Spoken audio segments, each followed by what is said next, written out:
Hello friends, কেমন আছো তোমরা? Welcome back to my channel Shilpi's ফ্যামিলিতে আরেকটি নতুন ব্লগে তোমাদের সবাইকে অনেক অনেক ওয়েলকাম করছি। আশা করি তোমরা সবাই ভালো আছো, আমরাও সবাই ভালো আছি। এখন বাজে হচ্ছে সকাল 6টা। আজকে হচ্ছে শনিবার, তো ছোটো মেয়ের টিউশনি রয়েছে, তাই সকালবেলা ঘুম থেকে উঠে কিচ্ছু করিনি, ডাইরেক্ট চলে এসেছি রান্নাঘরে। আর তোমরা তো জানো রাত্রে রান্নাঘর আমি ক্লিন করে রাখি, জাস্ট একটুখানি বাসি ভেঙে তারপরে কিন্তু মেয়েকে আগে ম্যাগিটা করে দিয়ে নিয়েছি। কারণ মেয়ের হচ্ছে 7:30 থেকে পড়া, আর ইন্দাতে যেতে যেতে 30 মিনিট তো লাগবে, আর নিয়ে যাবে তোমাদের দাদাভাই। এই জন্য মেয়েকে রেডি করে দিচ্ছি, মেয়ে পড়তে যাবে, তারপর আমি অন্য কাজে হাত দেবো।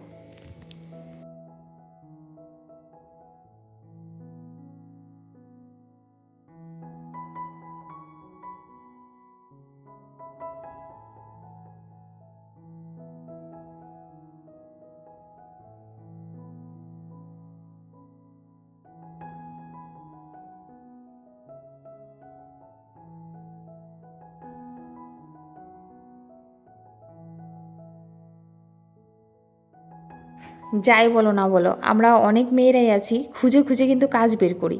সকালবেলায় এসছি বিছানা তুলতে এসে দেখি, আরে বাবা, জানলাটা তো অনেক দিন ঝাড় দেওয়া হয় না, আর ঝুলগুলো তো অনেক দিন ঝাড়া হয় না। তবে খুব একটা ঝুল কিন্তু পড়েনি এবারে জানলাতে। তবু কী বলো তো, অল্প থাকতে থাকতে ক্লিন করে নিলে তাহলে কিন্তু অত নোংরা হয় না। তাই সকালবেলা বিছানায় তুলতে এসে তারপরে এই যে দেখো জানলাতে লেগে পড়েছি। তো এই জানলাতে লেগে পড়েছি, অনেকটা টাইম চলে গেছে জানলাতে। রান্না করব আজকে, দেখেছো কালকে তোমাদের দাদাভাই অনেক রকম মাছ নিয়ে এসছে। তো আজকে রান্না করব হচ্ছে গিয়ে বোয়াল মাছটা রান্না করব, আর চিংড়ি মাছ দিয়ে রান্না করব হচ্ছে পাট শাকের ঝোল। তোমাদের মানে আমি ভাষায় প্রকাশ করতে পারবো না যে আমার কাছে পাট পাতার ঝোল চিংড়ি মাছ দিয়ে এত ভালো লাগে না, এত ভালো লাগে। আমার মনে হয় আমি খেতেই থাকি, মানে এতটা ফেভারিট।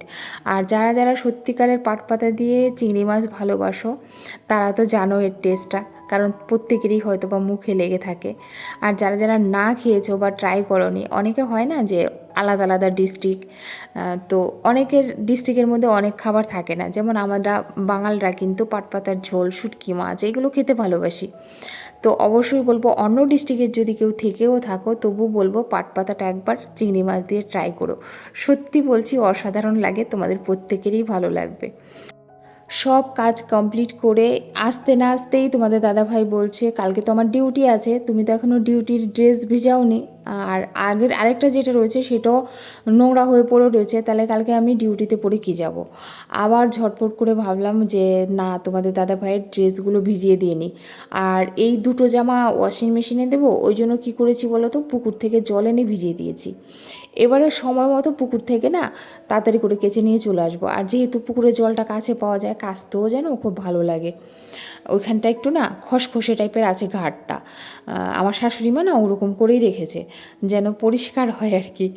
একটা করতে গিয়ে আরেকটা। তারপরে এই যে দেখো চিরুনিগুলোর কথা মনে পড়লো, সকালবেলা মেয়ের মাথাটা যখন আঁচড়াতে যাচ্ছিলাম, দেখলাম চিরুনিটা প্রচুর নোংরা। তো ভাবলাম না, মেয়ের মাথা ধোয়া হয়েছে, তারপর মাথাতে তেল দেওয়া হয়েছে, এখন যদি এই চিরুনিগুলো পরিষ্কার না করি তাহলে বাচ্চাদের চুলগুলো আবার নোংরা হয়ে যাবে। আর কি জানি, বাচ্চাদের মাথায় নোংরা থাকে না, কিচ্ছু থাকে না, কিন্তু চিরুনি এত নোংরা কী করে হয়? তোমরা কি কেউ বলতে পারবে? যদি তোমাদের কারোর জানা থাকে অবশ্যই আমাকে বলো তো, এত নোংরা কেন হয়? কারণ মাথায় তো নোংরা থাকে না। আর আজকে এই যে বললাম না, কালকে তোমাদের দাদাভাই বোয়াল মাছ এনেছে, বড় বড় দুটো ভেজেছি। ছোটো মেয়ে টিউশনি চলে গেছে, এই যে বড় মেয়ের জন্য আর আমার জন্য ভাত একসাথে বেড়ে নিয়েছি। আর কালকের খাসির মাংস কতটা রয়েছে, আর এখানে শশা কেটে নিয়েছি। তো সকালবেলা আমার বড় মেয়ের আর আমার খাবার কিন্তু খুব সুন্দর হয়েছে। এই যে দেখো, ডাল সেদ্ধ দিয়ে লঙ্কা দিয়ে ডোলে মেখে তারপরে মাছ ভাজা দিয়ে খেয়ে নেব, তারপরে তো খাসির মাংস কষাটা রয়েছে। তো আমরা মা মেয়েতে কিন্তু বেশ ভালো খাবো। আর ছোটো মেয়ে আসলে গরম গরম আমার মাছ ভেজে দেবো। কি বলো তো, ঠান্ডা মাছ কিন্তু খেতে ভালো লাগে না, তোমরা যাই বলো।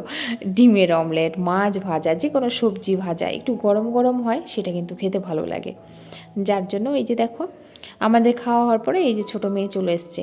তো আজকে ভাতটা ওর ঘরে নিয়ে এসেছি গো, গরমের মধ্যে মেয়েটা এসছে, তো আমি এসিতে, তো আমি বলছি চল নিচে বসে খাইয়ে দেবো। তো মেঝেতে বসেই ওকে খাইয়ে দিয়ে চলে এসেছি। তো দেখো, সকাল থেকে দুটো মেয়েকে দুবার খাওয়ালাম, তারপর নিজের খাওয়া, তারপরে তো অন্য কাজ আছে, সেটা আর বলার নেই। এই যে মাছগুলো চিংড়ি মাছটা। তো চিংড়ি মাছটা বেছে নিয়েছিলাম কালকেই, আর এই যে পাট শাকটা কেটে নিয়েছি। আর এই পাট শাকের ঝোল এই যে রান্না করছি না, আমার এত মানে তোমাদের বলছি এত ভালো লাগছে, তোমরা খেয়ে দেখো গো। এই যে আমি যেইভাবে রান্না করছি না, এইভাবে পাট শাকের ঝোল চিংড়ি মাছ দিয়ে, বিশ্বাস করো আমার মনে হবে যারা সত্যিকারের শাক সবজি খেতে ভালোবাসো তোমরা বলবে কি হ্যাঁ দারুণ একটা রেসিপি দিদিভাই দেখিয়েছে। আমি দেখো অনেকটা পরিমাণে জল দিয়েছি, জলের মধ্যে দিলাম পেঁয়াজ কুচানো, দিলাম লঙ্কা কুচানো, আর দিলাম অনেকটা পরিমাণে লবণ। নুনটা তোমরা আন্দাজ মতো দেবে, যতটা পাতা দেবে সেইভাবে বুঝে দেবে।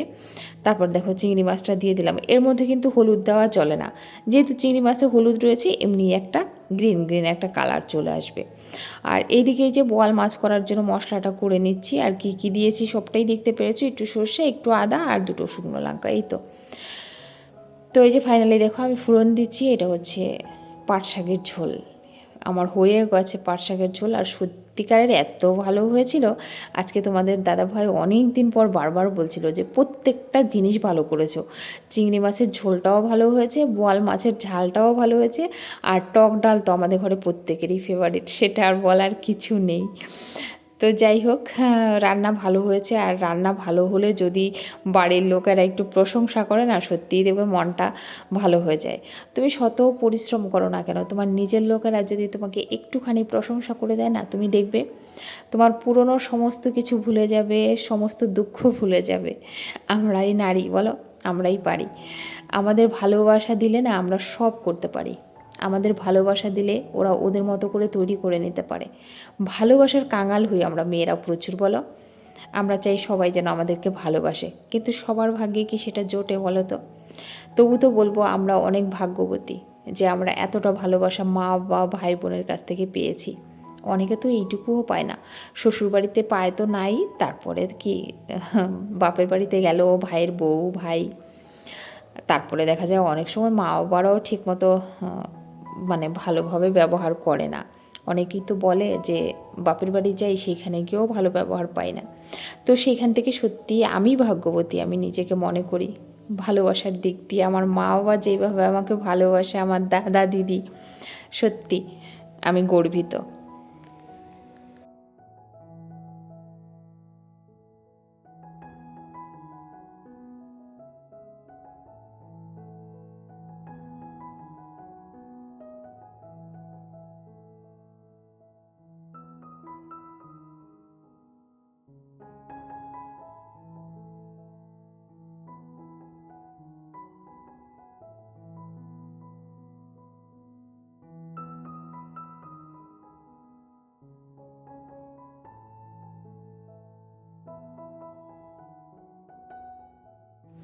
খাওয়া দাওয়া কমপ্লিট, এসি রুমে ঢুকেছি, আমি ঢুকেছি দুই মেয়েকে নিয়ে। তোমার দাদাভাই বলছে আচ্ছা তুমি আমার ডিউটির ড্রেসগুলো কেচেছিলে?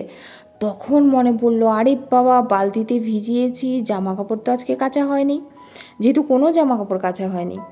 তারপরে তাড়াতাড়ি করে সন্ধে সন্ধে হয়ে যাচ্ছে তোমরা জানো, শুধুমাত্র বাইরে বলে এতটা লাইট দেখা যাচ্ছে। তো এইখানে চলে এসেছি কাচতে, বেশ ভালো লাগছিল, কনকনে হাওয়া, ঠান্ডা একটা হাওয়াও লাগছিল। পাশে শীতলা পূজা হচ্ছিল আজকে যেহেতু শনিবার। ভাগ্যচক্রে আমার তো আর করা হলো না, মোটামুটি প্রত্যেক বছরই করি, এবারে হলো না। আর এই যে দেখো আমাদের সাইডটা কত সুন্দর লাগছে, মাত্র লাইটগুলো একটু একটু ধরিয়েছে যেহেতু মাত্র সন্ধ্যা হচ্ছে তো। আর বসে বসে কাচছিলাম, পুরনো কথা মনে পড়ে গেল, একটা সময় এইরকম বসে বসে অনেক কাচতাম অনেক কাচতাম। তো এই যে কাছাকাছি কমপ্লিট হয়ে গেছে, তো এইগুলো নিয়ে এখন যাব ঘরে। দেখো মোটামুটি অন্ধকার অন্ধকার ভাব হয়ে গেছে। ঘরে আসছি, ঘরে আসার পরে সন্ধে তো আর দিতে পারবো না। তো কি করব, এই যে এখানে বসিয়েছি আলু তরকারি। আলু তরকারি এইভাবে করে দেখো, এই দেখো আমি একটু জল দিয়েছি, তার মধ্যে একটু নুন দিয়ে আলুগুলো ঢেলে দিয়েছি। এবার আলুগুলো এখানে সিদ্ধ হতে থাক, ততক্ষণে আমি কি বলো তো ময়দাটা মেখে নিচ্ছি। আজকে না ভুল করেছি, কি বলো তো প্রথমে নিয়েছি আটা রুটি করব বলে, তারপরে মেয়ে বলছে মা আমি লুচি খাবো। এবার কি করি, যেহেতু থালাটা একটু ভিজে ছিল, আটাটাও ভিজে গেছে, তার মধ্যেই আবার কতটা ময়দা নিয়ে তারপরে মেখে নিয়েছি। তো আটা ময়দা মিলিয়ে অনেকেই লুচি খায়, তবে আমার ভালো লাগে না গো আটার লুচি। আমার কিন্তু সব সময় মানে ময়দার লুচিটাই ভালো লাগে খেতে। এখানে দেখো তরকারিটা পাঁচফোড়ন সোমবার দিয়েছি, একটুখানি রসুন দিয়েছি। তোমরা চাইলে এটাকে নাও দিতে পারো, আর যদি মনে করো পেঁয়াজ রসুন কোনোটাই দেবে না, তোমরা নাও দিতে পারো, কিন্তু আমার ভালো লাগে বলে আমি দিয়েছি পেঁয়াজ রসুন আর একটুখানি হচ্ছে পাঁচফোড়ন, আর এদিকে হচ্ছে লঙ্কা অনেকগুলো কুচিয়ে দিয়েছি। একটু জিরার গুঁড়ো দেবো, একটু লঙ্কার গুঁড়ো দেবো, একটু ধনিয়ার গুঁড়ো দেবো। তারপরে তো এই ফাইনালি দেখো দিয়ে দিয়েছি, একটু সেদ্ধ হয়ে গেছে। এবার একটু ঢেকে রেখে দেবো, তারপরে একটু ডাল ঘুটুনি দিয়ে ঘেটে নিলেই রেডি হয়ে যাবে সাদা তরকারি। কিন্তু খেতে কিন্তু আর সাদা লাগে না, খেতে দুর্দান্ত লাগে।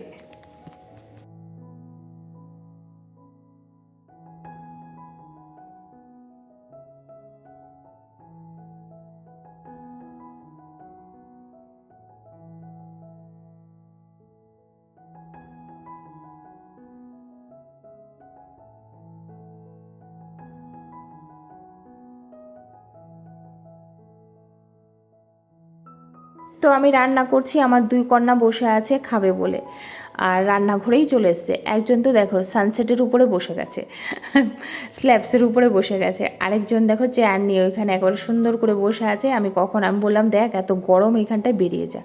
বলছে না মা তুমি ভাজো, আমরা এখানে বসে থাকি। ওইখান থেকে সরাতেই পারলাম না। খাবার হলো, ডাইনিং টেবিলে দিলাম, তারপরে গেল। তারপরে কি ফাইনালি খেলো কটা জানো? দিয়েছিলাম বড় মেয়েকে 4টা, ওখান থেকে খেয়েছে 2টা, আর ছোটো মেয়ে নিয়েছে এই 2টো, সেখান থেকে খেয়েছে 1টা। এই হচ্ছে খাওয়া। এতক্ষণ ধরে এখানে খাবে খাবে করে বসেছিল। আমার না মাঝে মধ্যে মনে হয় আমি রান্নাই করব না। তোরা যদি মন ভরে নাই খাবি, সব সময় খাইয়ে দিতে হবে, খাবারের জন্য প্যাক করবি, তার থেকে বরং এবার থেকে খাবার না দিয়ে রাখবো। মাঝে মধ্যে না তোমাদের দাদাভাই ইয়ার্কি মেরে বলবে, একদিন না রাখে মানে না খাইয়ে রাখো, পরের দিন দেখবে তোমার কাছে এসে চেয়ে খাবে, মা খেতে দাও খেতে দাও খেতে দাও। তখন তুমি বিরক্ত হয়ে যাবে। একটা দিন না খাইয়ে রাখো না, তুমি তো পারো না না খাইয়ে রাখতে।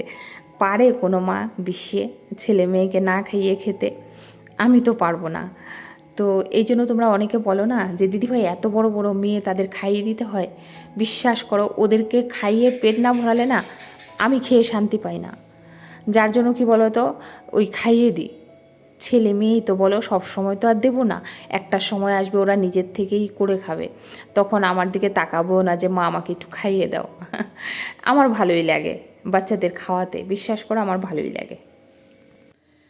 তো খাওয়া দাওয়া সবার কমপ্লিট, একদম বাসন কোসন কমপ্লিট, সমস্ত কিছু ক্লিন করে স্নান করে ড্রেস চেঞ্জ করে এই যে এখন ক্রিম টিম মাখিয়েছি, এখন বিছানায় যাব।